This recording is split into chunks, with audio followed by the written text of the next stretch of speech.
What's up, guys? Junior Post again, back with another video for the Copa America. This time I'm going to be dissecting and giving my little analysis on Group B. It wrapped up on Sunday to some very controversial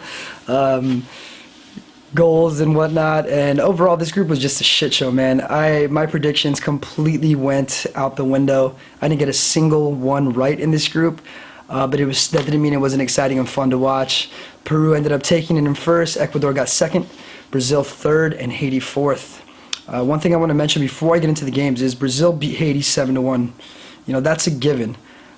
I felt prior to the tournament that Brazil had nothing moving forward and they lacked a lot of attacking options.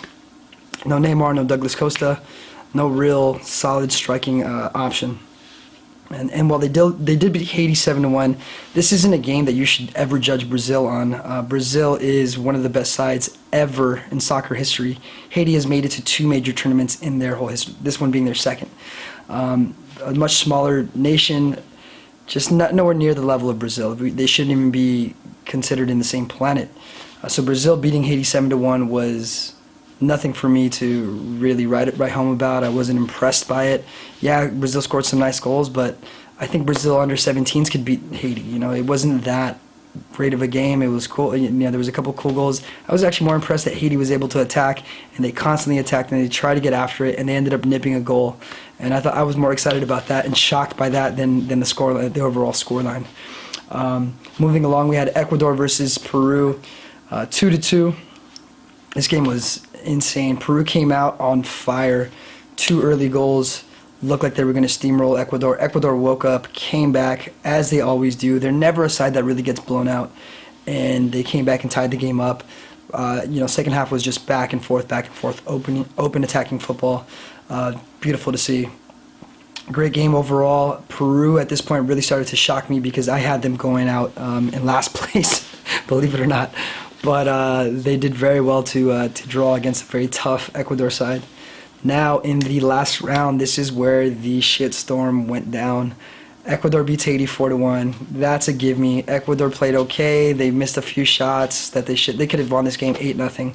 Haiti by this time was just, you could see that they were a little bit tired and they were kind of over the tournament, but they still did their best to get after it, and they, you know, good for them. And Haiti never was a team that played defensive. They never parked the bus or anything like that, so good on them for doing that at the very least. Then in the final game of the group, we have Brazil versus Peru.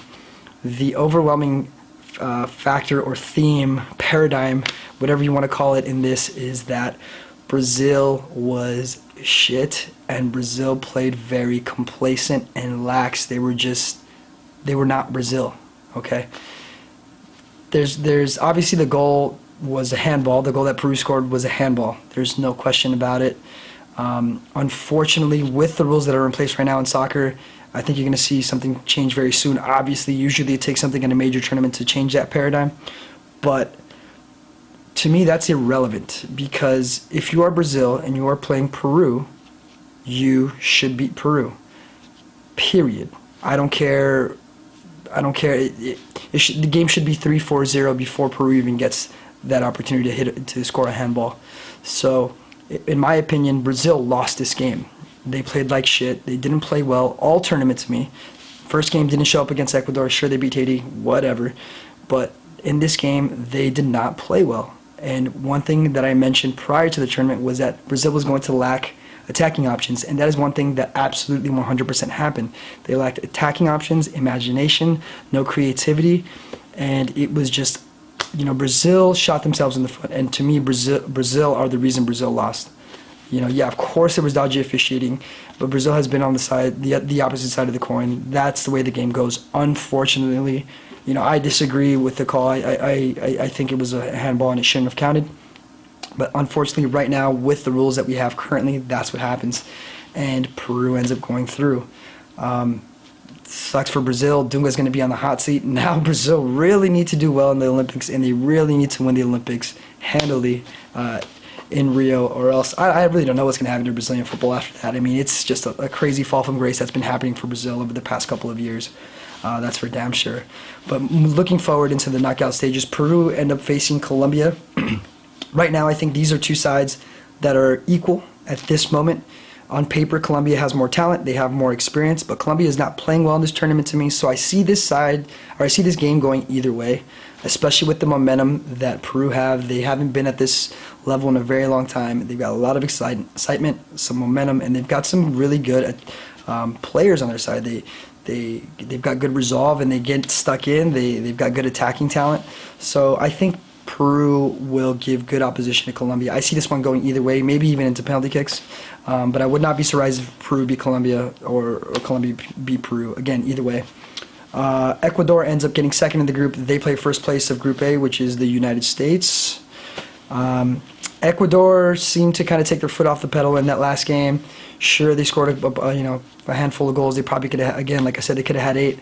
Not impressed by them. Overall in the tournament, they looked okay. They looked like a very solid side. But I think the U.S. is in a little bit of a higher level right now. They're hitting that final gear, and they're really starting to get momentum. So I see the U.S. beating Ecuador in that knockout stage, as I mentioned in my prior video. So that's pretty much it, man. Just to wrap it up, again, I just want to reiterate that to me it was Brazil's fault that Brazil did not advance in this tournament. But I guess that's it. We'll look forward, onward and upward. Hopefully the U.S. does well again. And stay tuned for my Group C recap. Should be coming out in a couple of hours, actually, once I'm done editing these next 2 videos. But again, like, subscribe, share, and we'll see you guys soon. Peace.